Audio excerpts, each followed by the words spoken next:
May the 12th, 1969. Gold was soaring. The rand was a formidable currency, and B.J. Vorster was in control of apartheid South Africa. The leaders of the anti-apartheid struggle had been tried and banished to Robben Island. Other leaders were forced into exile or went underground. On this cold, wintry night, security police stormed the modest Soweto home of Winnie Mandela.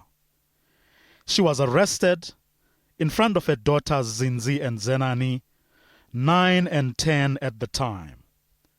The security forces, as usual, knocked on all doors, broke down the doors, broke windows, kicked in the doors, and they'd come to arrest me. This was the beginning of a harrowing 491 days in detention and solitary confinement. 2 trials would follow. Winnie Mandela kept a journal. Here, she secretly documented the hellish nightmare that was her life behind bars. The journal was given to her lawyer, David Sogot, who smuggled it out of prison. And for years, she thought it was lost. And then it miraculously resurfaced about 2 years ago. I was in Parliament for a change. You know, I'm notorious for not going to Parliament.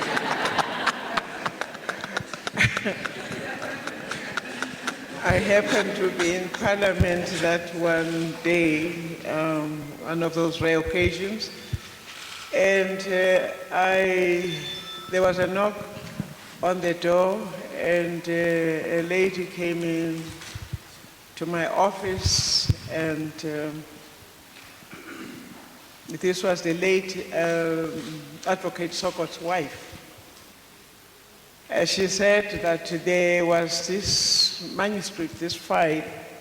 The husband had asked her to hand over this manuscript just before he passed on.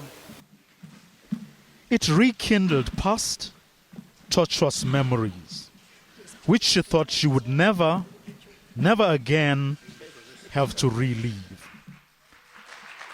Those memories confined to another part of her brain where things are supposed to be forgotten. My heart just missed a beat. A mother's pain of being separated from her children was one of the most haunting. She's never shared, all her hardships with us and what she went through in solitary confinement. What comes from this experience is tremendous respect that I have for her strength as a woman, that she was able to be a single parent and she was able to put a smile on her face, always hold her head up high. We never saw her fall apart, despite the fact that there's evidence in the book itself that there were moments where she just felt like she was falling apart. The letters between her and Nelson Mandela form a huge chunk of the book. They document their hopes and aspirations and dreams of a life together.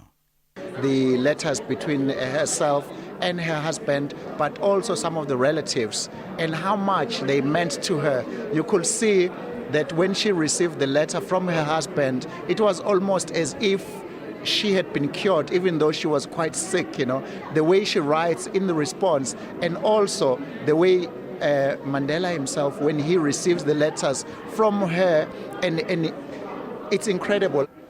Friends and family believe